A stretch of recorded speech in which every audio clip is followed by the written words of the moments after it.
So today is the funeral for Tyre Nichols, the black man down in Memphis, Tennessee, who was killed at the hands of 5 police officers on January 7th. The tapes of that were released late Friday night. And while there were protests in many cities across the country, this did not spin out into a George Floyd type rioting situation in city after city. And that's probably in large part because the 5 cops were black too. And so it was a really tough case to spin into a white supremacy situation, which they claim every time when there's a white police officer involved. But that didn't stop many from trying, right? We heard that from many corners that these cops had internalized white supremacy and they work for a white supremacist system of policing, and that's why they did this, and so on. I was like, on and on it goes.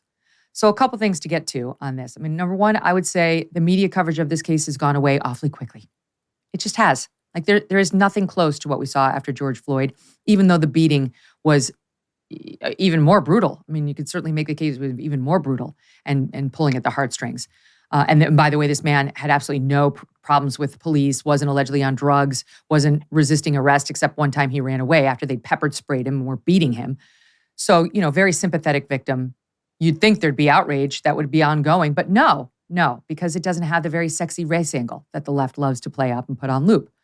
That hasn't stopped people like Whoopi Goldberg from Back to the View making a typically inane comment about this case and our country.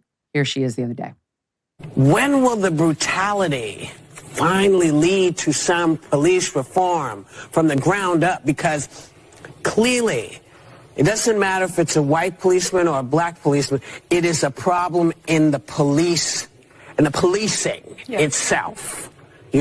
Seems things don't seem to make sense to people unless it's somebody they can feel or they can recognize. But how many times do we need to see white people also get beaten before anybody will do anything? I'm not suggesting that. So don't write us and tell me what a racist I am.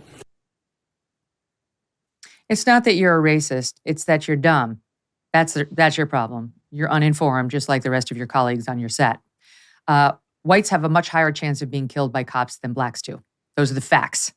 Much higher chance of being shot by police, much higher chance of dying at the hands of police. This study was done by Roland Fryer of Harvard University, a black man, in very well-known research, and confirmed multiple times thereafter. And to me, this brought to mind the case of Tony Timba. You remember this guy who Coleman Hughes called attention to this right after George Floyd. White guy who was murdered by cops right around the same time as George Floyd, who got zero publicity. If you don't know that name, it's because the media doesn't cover the cases when it happens to a white victim, because that's not in their political interest.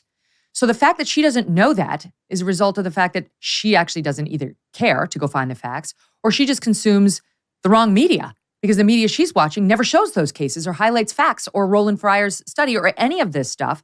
So she's got her head in, I'll say, the clouds and isn't getting the fact that it isn't just black men who are unfortunately being killed in certain very rare police encounters. It is far often the case that it is a white person. Thoughts?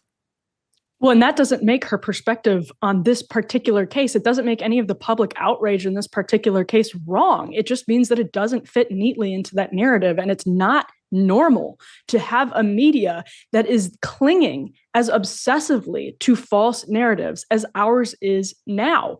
To your point, Megyn, the facts that you just laid out are so completely divorced from the universe that the media has created for us. And that's why, when people say, you can't just keep scapegoating the media over and over and over again. Well, yeah, we can, because I think the media is clearly the single greatest problem in American politics, because without the media giving accurate information, we can't even begin to have these conversations. Because to Whoopi Goldberg's point, actually, after George Floyd, there were police departments that did implement reforms. And I bet you more Black life was lost because of some of those reforms, because they pushed police officers out of the jobs. They had understaffed police departments. The officers in the case of Tyre Nichols were hired after that department had lowered their standards. There were a couple of them were hired in August of 2020.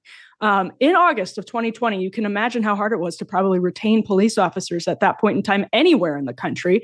And so, in fact, those reforms deserve tons of scrutiny in and of themselves. But the media has created a false universe to the point where most Americans, if you look at polling of what Americans think police violence is versus what it actually is, are living in an alternate universe. And that's not fair because they trust the media. And the only thing the media tells them is completely wrong. She's so right, Eliana. It's if you look at what the media did after George Floyd or after any of these police-involved killings that the left uses to get votes, to get its voter base fired up, what happens is police draw back, the Ferguson effect or the George Floyd effect now, Larry Elder was saying. The police draw back and it affects mostly communities of color. More Black and brown people get killed. And if you look at the stats after George Floyd in the wake of all that year, there were 45% retirements in the police force went up 45% versus the year before. Just quitting, resignations went up 20% and hiring went down 5%.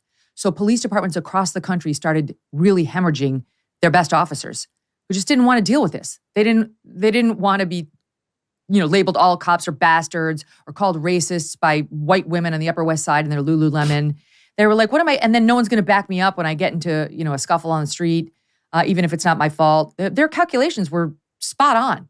Wait, Megyn, I actually saw that. Just to quickly, outside the White House in the summer of 2020, I literally saw a white woman about 30 years old in Lululemon leggings screaming in the face of a Black female cop that she was a racist. It is a white woman at 3 p.m. in the afternoon on a weekday in Lululemon telling this working class Black woman that she was a racist. Oh my God. I remember some of those tapes. It happened multiple times. The women from the Upper West Side where I was living for 17 years are the worst. Those activists, those liberal activists in their Lululemon. Please, it's a joke. But the point I was going to land it on, Eliana, is, and then what happens?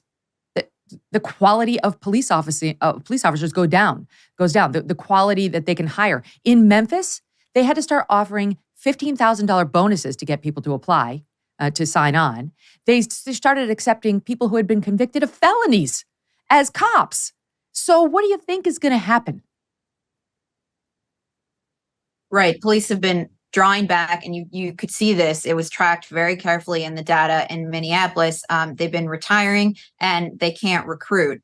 And it was astonishing to me. You mentioned there hasn't been as much coverage of this, which I think is true. But in the coverage that has happened, I watched CNN's Don Lemon go down and interview the police chief in this case, who is also an African-American female. And it was like the two of them were mourning this together. The member of the press who went down there from CNN wasn't holding the police chief in this case to account and asking how these people could have been hired. How were they're trained? There was not a lot of holding feet to the fire of the people at the top of this organization. It was more like a collective mourning. And I do think that race probably had something to do with that. But there's a flip side to this, or, another side to this as well.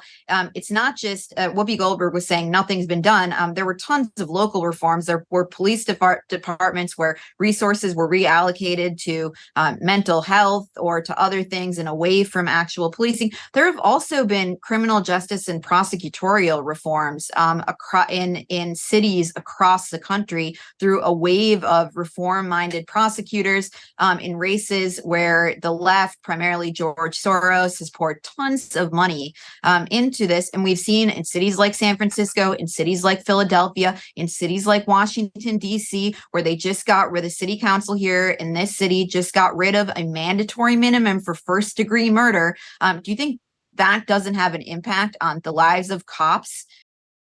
For many parts of the country, February weather is cold and unforgiving. The days are short, the sunlight can be hard to come by, and those days relaxing by the pool seem so far away. But when you have a Michael Phelps swim spa by Master Spas, you can enjoy the best of a pool with the therapy of a hot tub, even right smack dab in the middle of winter. Michael Phelps swim spas come in a variety of sizes to complement almost any yard, even if it's a tiny one. Michael Phelps swim spas by Master Spas have a water current so you can swim, do aquatic exercises, and have fun with the kids. This is going to reinvent your family time.